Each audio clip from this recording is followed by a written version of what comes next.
Dunia ini telah bergeser jauh. Dunia ini telah banyak yang baru, termasuk di dalam cara bernegara. Kita akan masuk kembali ke masalah Papua agar jangan sampai salah langkah dan menyesal seperti lepasnya Timur dulu dan lepasnya si Padan Ligitan dari NKRI. Si Bosman ini belajar dan diajari dari mereka yang pernah ikut zaman revolusi kemerdekaan, kemudian diajari langsung oleh mereka yang berada di perang Vietnam, kemudian mereka menjadi bagian dari aneksasi Timur dan lepasnya Timur. Juga mereka yang bagian dari perang Teluk, bagian dari Mujahidin Afghanistan, hingga sekarang perang gaya baru ala mercenaries yang berkembang sejak perang Timur Tengah terjadi di awal tahun 80-an hingga saat ini. Ketika kemarin sore Soan berkunjung ke para mentor-mentor walau sudah berusia 70 tahunan yang pasti lebih tua dari Opung angkatannya. Opung kan di Akmil atau Akabri adalah di tahun 70-an. Ini adalah mereka-mereka mentor-mentor kita, ada yang di angkatan 67, 68, ada yang satu angkatan tahun 70-an dengan Opung, ada yang angkatan 73, 74 angkatannya Pak Prabowo dan SBY. Semua hadir dan semua merupakan orang-orang senior sejak 30 tahun yang lalu sudah mengajari dunia shadow itu apa, dan mereka saat ini masih tajam dan sebagian bahkan masih mengajar di Lemhanas. Mereka lah yang berkesimpulan hati-hati dengan Papua.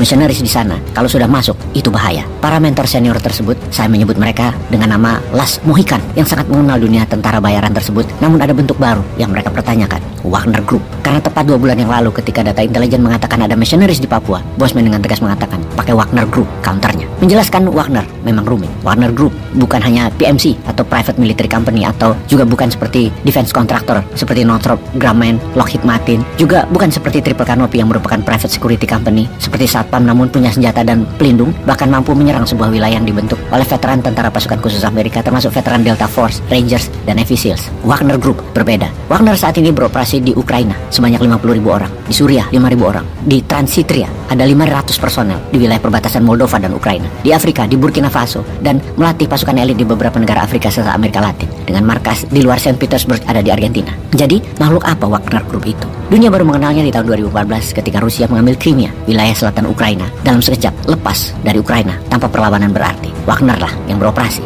Mereka disebut dengan nama julukan Little Green Man. Mereka berseragam militer hijau tanpa tanda pengenal apapun secara kepangkatan dalam militer dan bermasker. Nama Wagner berasal dari seorang komposer musik kesukaan Hitler, Richard Wagner, yang juga merupakan nama sandi atau call sign dari seorang veteran perang Rusia, Dmitry Utkin. Dmitry Utkin dikatakan merupakan pendiri dari Wagner Group ini. Namun ada sebuah nama yang lebih harus difokuskan, yaitu Yevgeny Prigozhin, seorang oligarkinya Rusia. Selama tahunan dia menyangkal dirinya ada hubungan dengan Wagner Group, hingga tahun 2022 kemarin dia muncul di media dunia sedang merekrut member baru Wagner dengan jumlah ribuan. Dia memimpin langsung perekrutan tersebut ke seluruh dunia. Wagner tentaranya bukan hanya orang Rusia, namun seluruh dunia, terutama mantan tentara elit sebuah negara. Wagner tidak pernah merekrut non-military person, kecuali baru-baru ini orang-orang penjara. Namun semuanya mereka yang rekrut adalah pasukan khusus, bahkan bukan dari tentara biasa, tapi semua dari pasukan khusus. Prigozhin akhirnya mengaku bahwa dia membiayai dan membangun Wagner Group di tahun 2014, beralamat di gedung mewah di Saint Petersburg sebagai perusahaan bisnis konsultan pertahanan bekerja sama atau bermitra dengan Kementerian Pertahanan Rusia. Lalu apa hubungannya Prigozhin dengan Putin? Ternyata mereka sudah berteman sejak tahun 90-an, yang keduanya berasal di tempat yang sama, Saint Petersburg. Prigozhin kala itu adalah seorang penjual hotdog, kemudian memiliki beberapa restoran yang Putin merupakan salah satu pelanggan tetapnya. Ketika Putin menjadi orang tertinggi di Rusia, maka Prigozhin memiliki julukan baru, kokinya Putin, yang kemudian bukan hanya mengurusi makanan istana Putin, namun menjadi penyuplai makanan food supplier militernya Rusia. Semua ini awal dari kekayaan oligar Rusia ini yang menjangkau sampai dunia media di Rusia saat ini. Sejak tahun 2014, Wagner bukan hanya muncul di Crimea, namun berada di setidaknya 8 negara Afrika dan beberapa negara Amerika Latin seperti Venezuela sejak tahun 2019 untuk melindungi Presiden Venezuela Nicolas Maduro. Di Suriah, Wagner adalah pelindung personal Bashar al-Assad. Di Afrika dipakai melindungi pemimpin negara-negara Afrika yang lemah militernya, yang rawan dikudeta. Yang ditarget Wagner dalam kompensasinya adalah kekayaan alam wilayah negara yang dijaganya tersebut